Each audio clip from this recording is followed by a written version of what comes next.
guys, Justin at V55 here again. Another episode of V55 Garage. This time we're gonna take a walk around the 64 Terry trailer that I just finished. Some of you might have seen it when I first dragged it in, but it's done now, pretty much, almost. There's like a couple things, but I'll point those out. But anyway, so Terry trailers, travel trailers, were a company, made travel trailers in the 50s, 60s, 40s. I think they started late 40s. But one of, dozens of trailer companies. One of the more common ones that you see around, and that's because they're still around. Terry travel trailers are still sold. They're sold by Fleetwood now, the big RV company that makes RVs and trailers and all that kind of stuff. They actually bought Terry Travel Trailer Company in 1964. So this is actually the first year. This is in 1964. This is actually the first year that Fleetwood owned Terry. So Terry Travel Trailers are made in El Monte, California. Little factory there. Pretty much, same technique as every other travel 50s and 60s travel trailer. Just wood and aluminum. Wasn't anything crazy distinguishing about them, other than all the ones I've seen have bunks, which I'll show you in a minute when we go inside too. But so anyway, as you can see, I have my flamingos and astroturf and everything out, just because it's funny, and I put them out in front of my house, and the neighbors are looking at me crazy.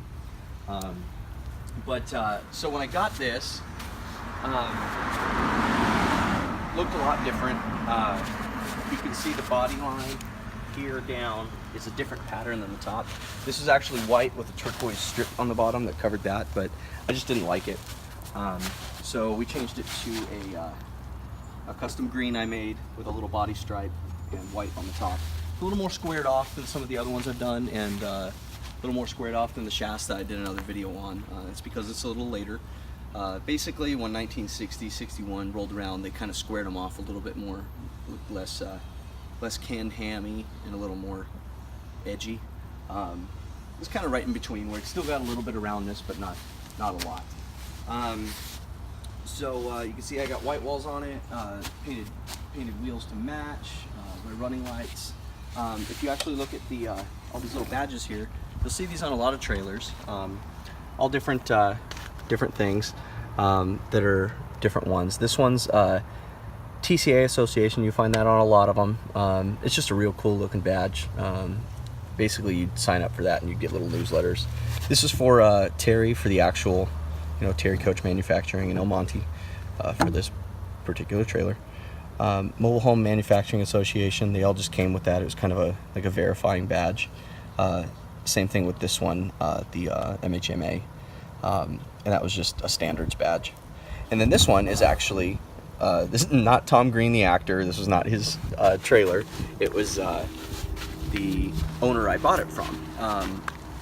So this trailer specifically, I bought it from a guy actually that lives like 2 miles from my shop.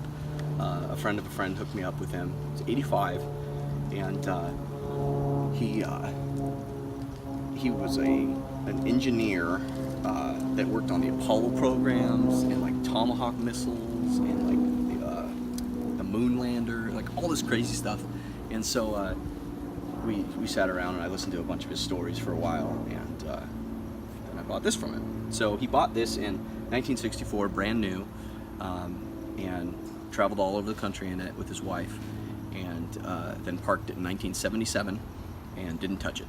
So it was just sitting there in his backyard. But I mean, he took care of it. Being an engineer, the tires were still good. The suspension was still good. He put the whole thing up on jacks before he parked it in 77, so it didn't even put any wear on it. He put a tarp over it. He took care of it. And he actually did a bunch of other stuff too, like he added a 12-volt system to it with all the schematics he made and all these little toggles, all these little like weird things that an engineer would do holding on to a trailer. I'll show you some of them that are not stock in this. But anyway, walk around a little bit on the outside and I'll show you a couple things before we go inside. Single propane tank. This would hold the 12-volt battery that he added, but it's not in there yet. Put a new jack on it.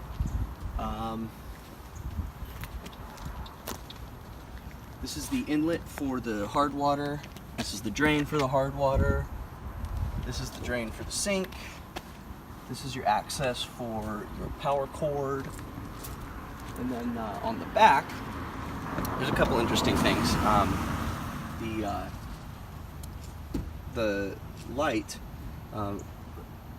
you see these on a lot of different trailers. There's two different types. There's a chrome cap, and there's this plastic red lens cap.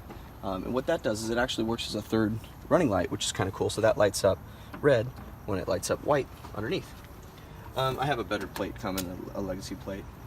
He wired up reverse lights to it, and then this is actually a storage area underneath that you can kind of put everything you want in there. And that's where I keep my spare and my jacks and all that stuff that I painted color match to the trailer, so it's all matchy.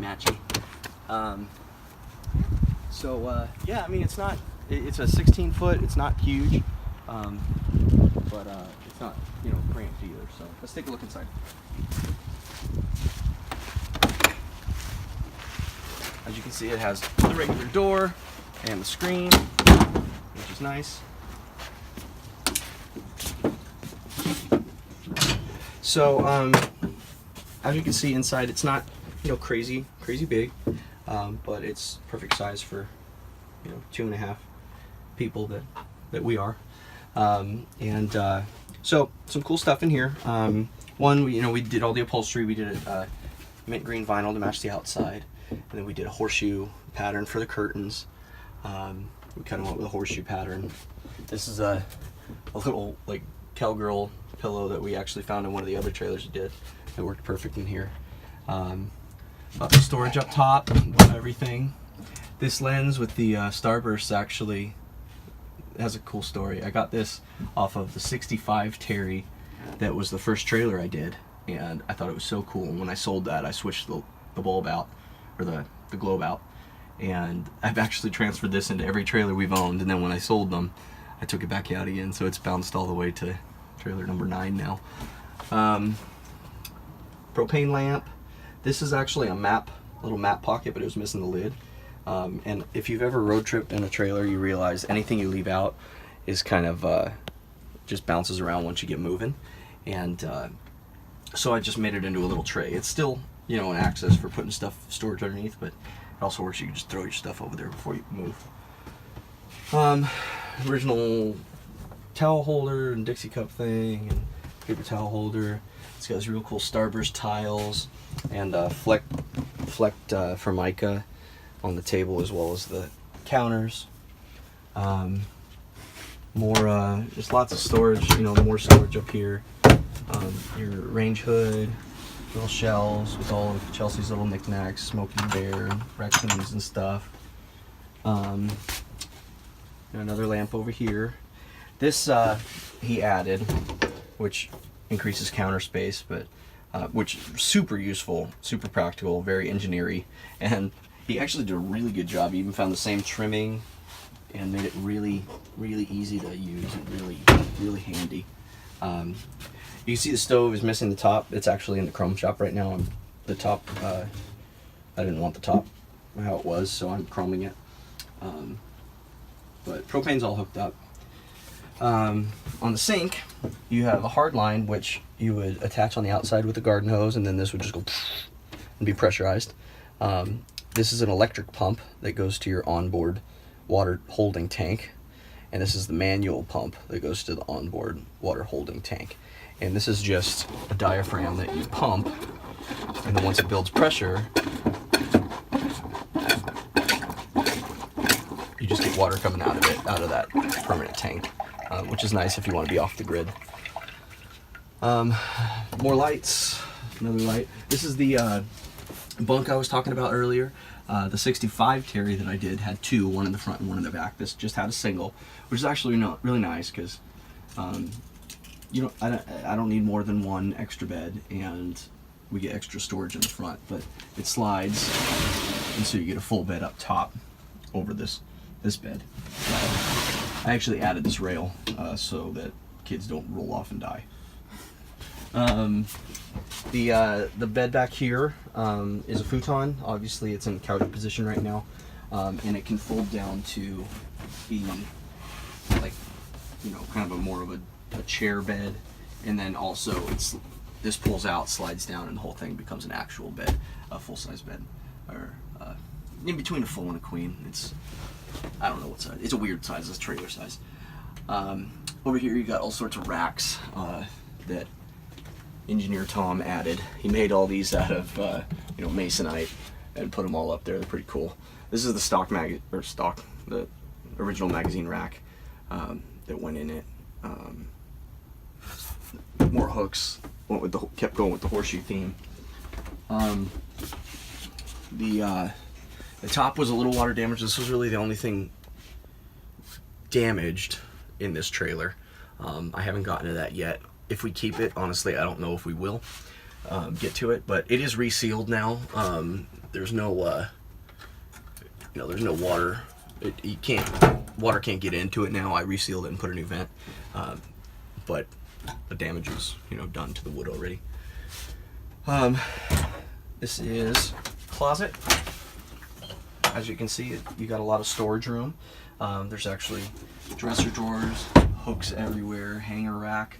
The original warranty is in here still on the wall, which is kind of cool. I love old documents. And then this is the latrine.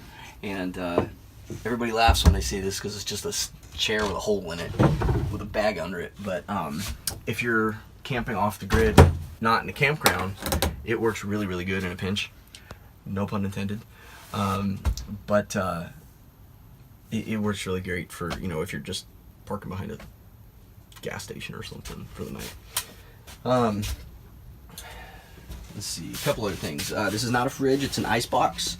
Everybody always thinks it's a fridge. This is actually, I mean, they made fridges at this time, but this is not one.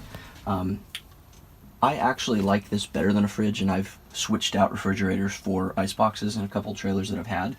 Because you don't have to run gas, you don't have to run electric, you don't have to run anything. You just put 2 ice blocks in there.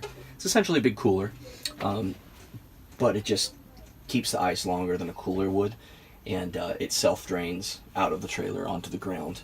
Usually you can get 2-3 days out of a couple ice blocks, so I mean, it's not like something you need to stop all the time for. Then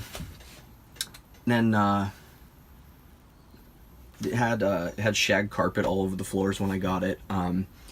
Which was really gross, but he did a real good job of hiding the screw holes all along the border. He didn't just put the screws all through it. And so I tore it up, and it had the original tile underneath. Has little gold flecks in it, which is kind of cool. And then actually, he gave me all of this paperwork when I bought it, which I love this kind of stuff. I'm a junkie for history. This is that, like I said, when he wired it for 12 volt, he made, you know, like actual diagrams. Because this was back in '77, and he's like, if I wouldn't have done that, I wouldn't have remembered anything about it. So I was able to rewire because I had these, which is wonderful. If you're ever doing stuff, document what you do, remember what you do, because you're just the caretaker of these things for now. If you're planning on them lasting past you, somebody's eventually going to have it, whether it's your kids or your family or just, you know, somebody that likes it. Or you sell it. But if you're using, you know, 73 Chevy drums on a 55 Ford, they're gonna have a hard time finding brakes when they start going, unless you write it down. So I have a journal for all my cars and trailers and everything that says like what parts are used if they're not the stock parts, and just a nice little. And I mean, I forget too. So I mean, like, you know, if there's something weird that you're never gonna replace, except maybe every 15 years, when you go to replace it, you're not going to know what it is unless you kept track of it. So I suggest that. Plain facts about plywood paneling. It's just talking about the wood that this is made of. But I just think that's hilarious that it's plain facts about wood and it's just a plain cover. He kept the original water slide. It says, I own a Terry travel trailer. It's obviously backwards because it goes on your car. He never put it on his car, which I think that's so cool. Actually, I'm going to take that out because I'm going to put that on parts, trail, and, you know, lenses and stuff. All these parts go to the trailer. Original registration card. original tags and stuff like that. Wiring diagram. This is actually the original envelope. All this stuff came in when he bought it. Has the serial number, exterior color turquoise, interior color rustic ash, you know, all sorts of stuff. If it's a Terry, you can take it with you. El Monte, I thought that was cool. Brake diagrams, more registrations. Like I said, he kept everything. He filed it all in a little paper. This is state speed limits for the 60s. Just so if you're traveling, it gives you all the laws, you know, open road speed limits, interstate speed limits, open road with trailer, if passengers can ride in a trailer. California's back then was 65 on open roads, 65 on freeways, 50 with a trailer, and passengers can't ride. Pretty close to what we got now. Your oven control ad, your lamp instructions. We kind of went crazy with all this stuff. Plywood owner's manual, because you need that.